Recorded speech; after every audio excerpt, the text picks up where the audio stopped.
Bismillahirrahmanirrahim. Assalamualaikum warahmatullahi wabarakatuh. Alhamdulillahirabbil alamin. Wassalatu wassalamu ala asrofil anbiya'i wal mursalin wa alihi wa ashabihi ajmain. Amma ba'd. Saudaraku sekalian, pada kesempatan kali ini saya ingin menyampaikan sebuah tema berkenaan dengan air, yaitu banyak di kalangan kita itu menggunakan air untuk sesuatu yang tidak biasanya. Dalam arti biasanya air itu kita gunakan ya untuk minum ketika haus, atau untuk mandi, atau untuk membersihkan barang-barang yang lainnya, ataupun juga untuk menyirami tanaman dan lain-lain sebagainya. Biasanya seperti itu. Tapi ada penggunaan air itu untuk hal yang lain, yang sifatnya itu seperti ada yang gaib, ada yang tidak nampak, tapi diyakini bahwa air itu mengandung suatu kekuatan yang tidak seperti biasa.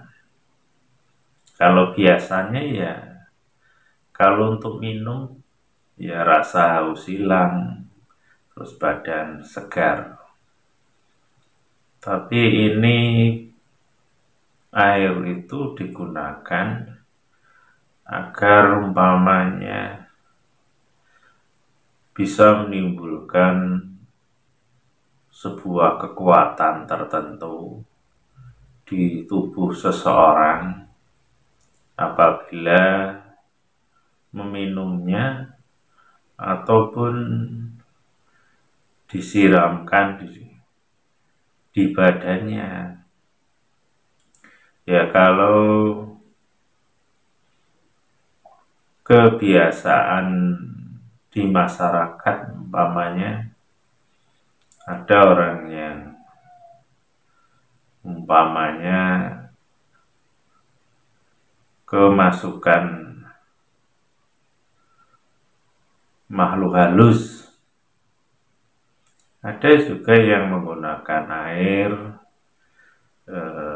setelah dibacakan bacaan-bacaan tertentu, air itu mungkin diusapkan ke wajahnya atau dipercikkan di tubuhnya, kemudian sembuh, umpama seperti itu. Ada juga air itu yang dimasukkan di dalamnya itu kembang, kemudian juga ada juga yang dimasukkan semacam rajah atau tulisan di kertas, kemudian dimasukkan di baskom yang ada airnya. Kemudian ada yang sebagian diminum, sebagian disiramkan ke tubuhnya. Yang saya tahu ada yang seperti itu, dan itu kemudian orang yang melakukan itu bisa menjadikan orang itu ada sesuatu yang masuk ke tubuhnya, kemudian ada yang ditusuk atau diiris badannya tidak mempan atau kebal, umpama seperti itu. Ada juga yang air itu disiramkan ke lingkungan rumah, umpama. Ada yang seperti itu. Juga ada yang setelah dibaca-bacain sesuatu, kemudian juga diyakini air yang ada di dalam botol air mineral itu kemudian juga diyakini itu ada sesuatunya dan lain-lain sebagainya. Tapi yang saya tahu, apa yang mereka atau saudara kita itu lakukan, saya belum pernah mengetahui dari mereka bahwa sebenarnya apa yang ada di dalam air tersebut setelah dibaca-bacain sesuatu.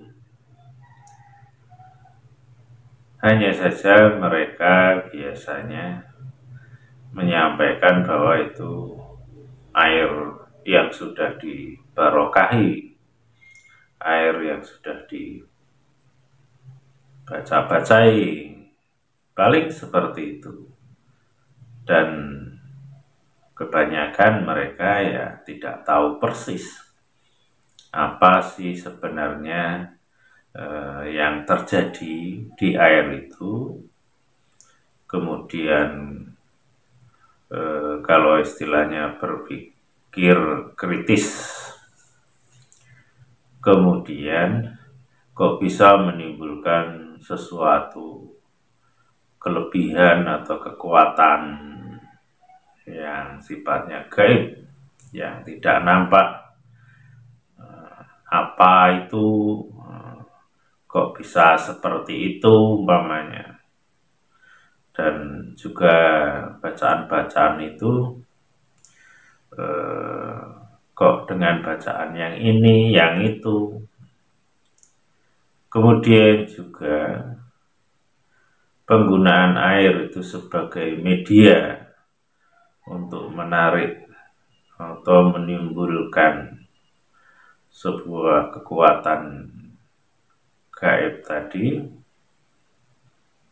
ternyata bukan hanya orang Islam saja atau kiai atau ustadz saja, juga ada orang yang awam, orang biasa, dan juga ada orang yang lain.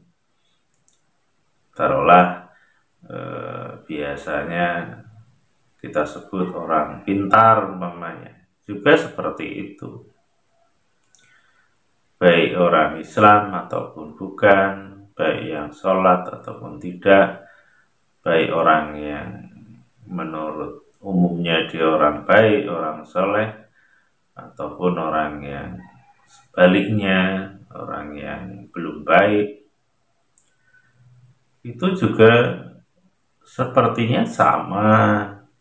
Maksudnya ada kesamaan. Mereka kadang-kadang juga menggunakan air dan juga bisa menimbulkan sesuatu yang gaib, yang mungkin akal kita tidak bisa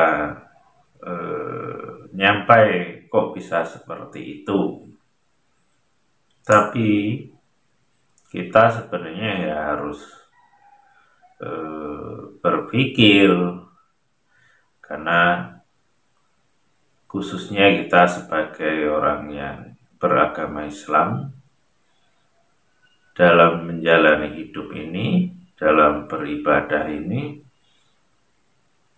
ya harus kita ketahui kebenarannya, ada nggak dasar dan dalilnya. Jangan sampai kita itu melakukan sesuatu yang keliru karena ketidaktahuan kita, atau kita itu belum mengkaji atau memahaminya dengan benar, sudah kita anggap itu sesuatu yang benar. Itu yang harus kita waspadai, karena kalau kita itu melakukan sesuatu yang ternyata salah, itu bisa tidak menjadi amal soleh, bahkan boleh jadi bisa menjadi dosa bagi kita kalau kita tidak melakukan sesuatu itu sesuai dengan tuntunan. Kira-kira seperti itu. Nah, inilah yang harus kita ketahui. Salah satu soal tentang air itu, kalau itu ada barokahnya atau sesuatu yang di luar nalar kita, kemudian apa sih bedanya tadi? Orang yang baik, orang yang soleh dengan yang tidak tadi, dan sama-sama menimbulkan sebuah kekuatan, anggaplah untuk menyembuhkan. Mungkin orang pintar atau dukun itu juga pakai air, dan orang yang Islam yang dikatakan orang yang baik juga, itu juga dengan air, dan sama-sama bisa menyembuhkan umpamanya, atau sama-sama bisa menimbulkan sebuah kekuatan. Umpamanya kalau orang pintar itu bisa menjadi kebal tubuhnya umpamanya. Nah, apa itu bedanya nanti? Sama-sama air dan sama-sama menimbulkan sesuatu. Dan untuk membedakan mana yang benar, mana yang salah pun, apa dasarnya, ini yang harus kita cari titik temunya, persoalannya, terus sebab-sebabnya bisa seperti itu. Paling tidak kita tanya kepada orang yang benar-benar mengerti tentang hal yang seperti itu. Yang mengerti itu diantaranya mengerti benar ada sesuatu di dalam air itu setelah dibaca-bacain, bukan hanya melihat efeknya saja. Setelah dibacain ini bisa begini, bisa begitu. Itu artinya hanya melihat sisi efek saja, luarnya. Tapi sebenarnya dia tidak tahu persis apa sih yang ada di dalamnya. Makanya itu kalau di dalam Al-Quran kan ada ayat yang bunyinya fas'alu ahla dzikri in kuntum la ta'lamun, yang artinya tanyalah kepada orang yang ngerti Kalau kita itu tidak ngerti atau tidak tahu. Nah, ini yang harus kita lakukan. Jangan sampai kita itu menanyakan atau bertanya kepada orang yang sebenarnya tidak tahu.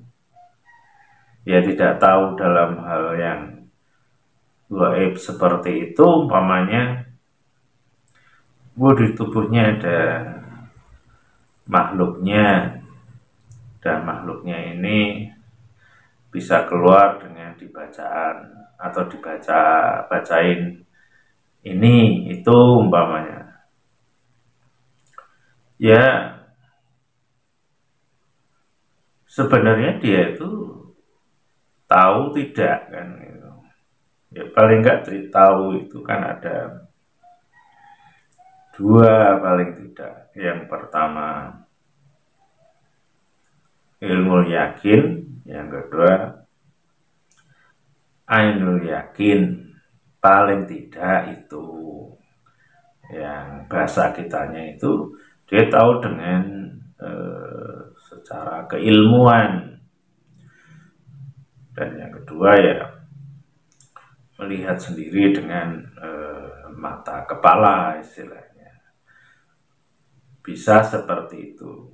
Ya kalau dengan keilmuan kan ya seperti dokter. Dia belajar kepada dosennya dulu waktu masih kuliah tentang anatomi tubuh, tentang penyakit dan lain-lain, sehingga dia bisa tahu kalau ini gejala seperti ini sakitnya ini karena ada virus ini umpama seperti itu, walaupun dia tidak melihat dengan mata kepala, tapi dengan keilmuannya dia bisa tahu umpamanya lambungnya kalau diisi makanan sakit, mual atau apa umpamanya. Dengan beberapa gejala setelah ditanyakan, seorang dokter bisa memprediksi, menyatakan bahwa ini kemungkinan besar ya sakit mah umpama begitu. Dan kalau mah itu lambungnya ada yang luka. Kok tahu kalau luka? Nah itulah namanya ilmu tadi. Kalau punya ilmunya ya tidak masalah, walaupun tidak harus melihat secara langsung. Atau bahasa yang sederhana untuk contoh ya, kalau perutnya keroncongan ya itu lapar kan gitu. Tanda lapar gitu, perutnya kosong, belum ada makanan, kira-kira seperti itu. Itu boleh, bisa kita benarkan kalau lewat keilmuan itu untuk meyakini sesuatu, walaupun itu juga masih sifatnya ilmu yang umum manusiawi. Tapi ada ilmu yang ya tidak nampak tadi juga. Mungkin ada orang yang diberi oleh Allah pengetahuan sehingga dia melihat, benar-benar melihat, mengetahui apa yang ada di dalamnya, sehingga kita yang orang awam yang tidak ngerti bisa menjadi ngerti, kan seperti itu.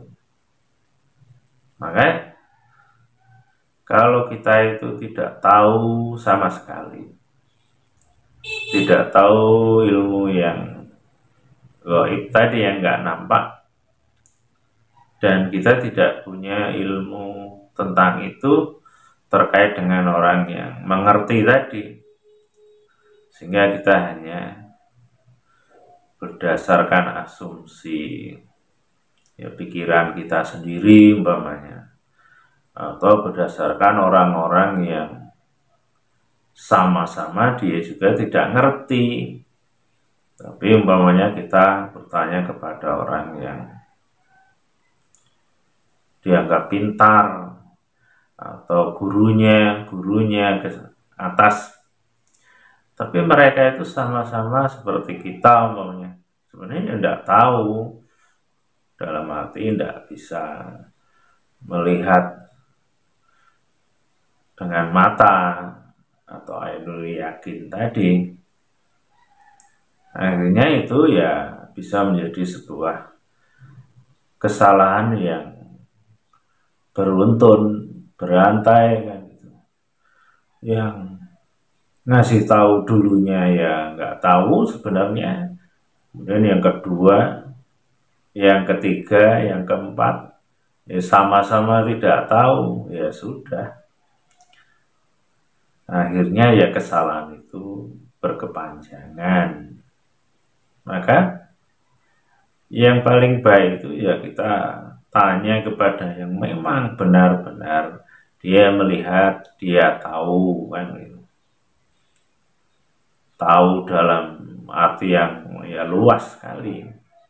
Karena setahu saya orang yang tahu dalam hal yang gaib itu juga bertingkat-tingkat.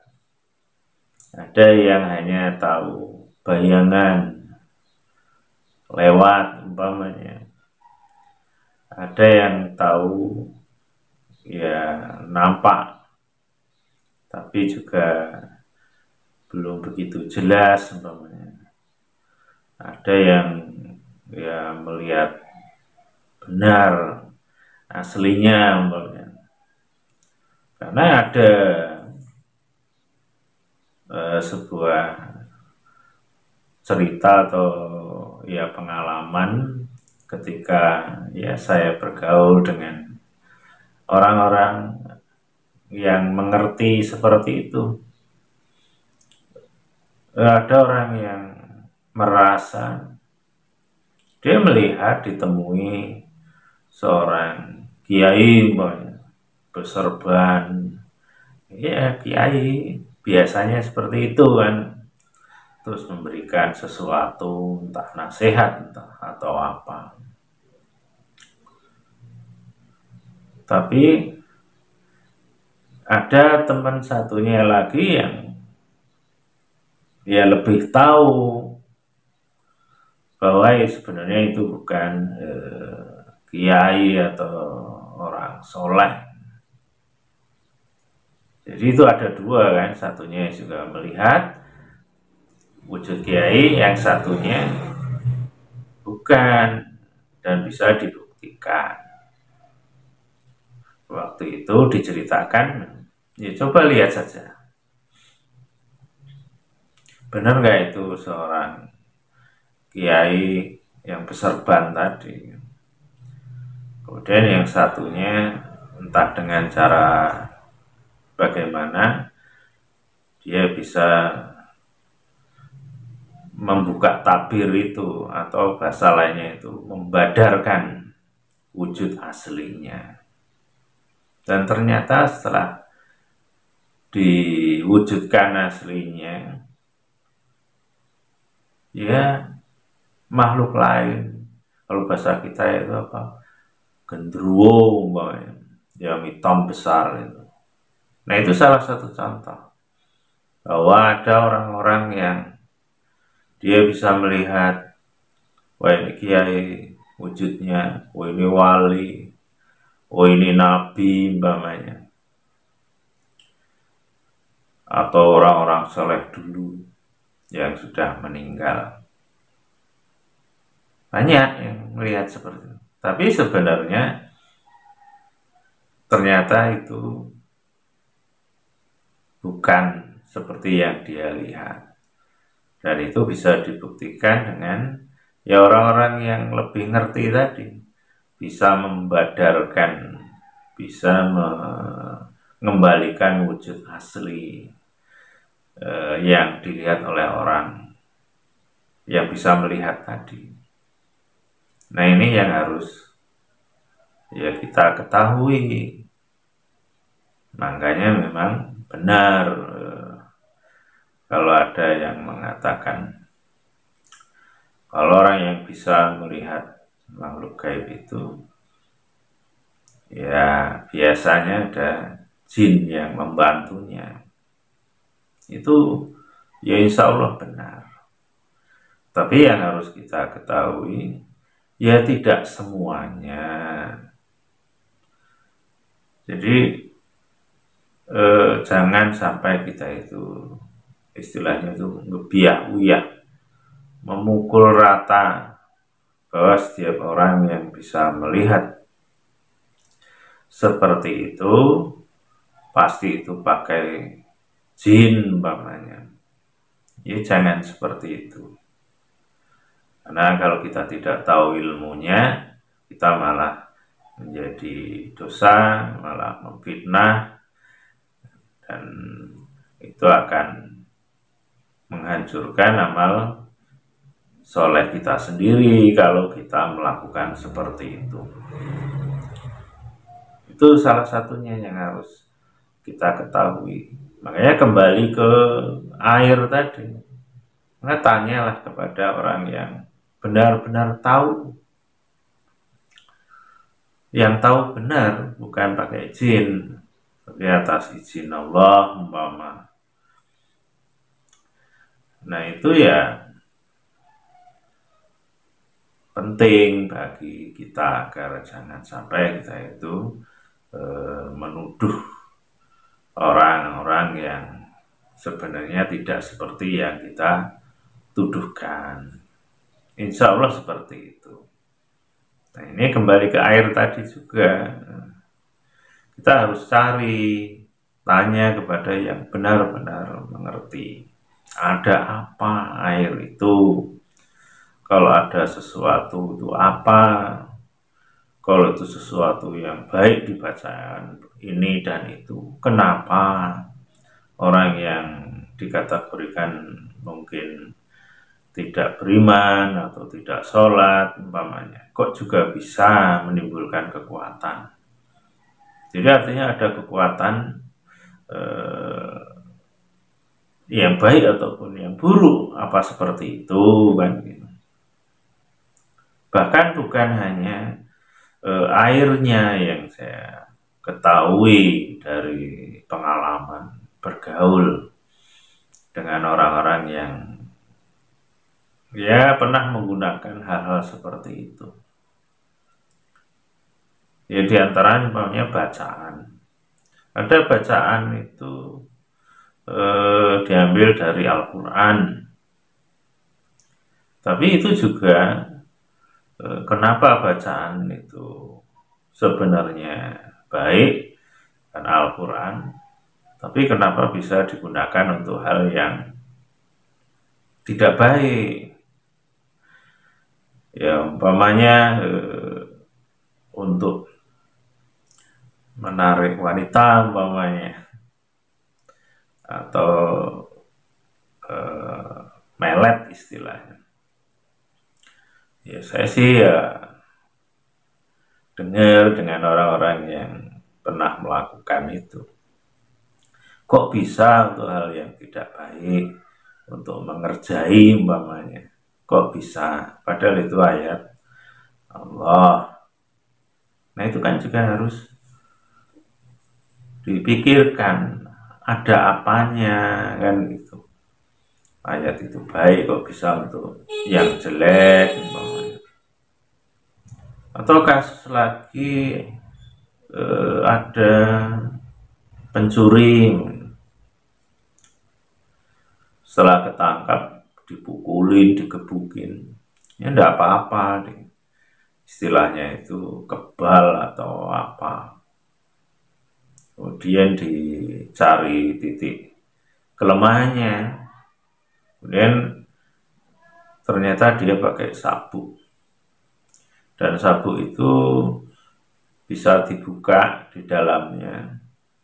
ada ya semacam raja yang di situ juga tulisan-tulisan Arab, ada kadang ya potongan ayat atau apa, itu kan juga harus dijadikan sebuah apa ya, pemikiran kita, ada apa ya ayat-ayat Allah maunya di situ, atau kalimat-kalimat thayyibah kok bisa digunakan untuk kejahatan umpamanya, itu kan aneh.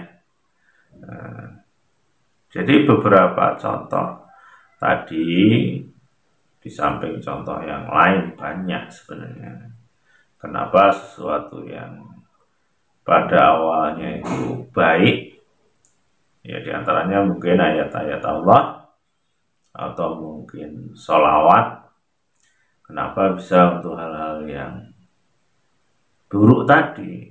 Jadi letak kesalahannya di mana, terus ada kekuatan apa kok bisa menjadikan seperti itu.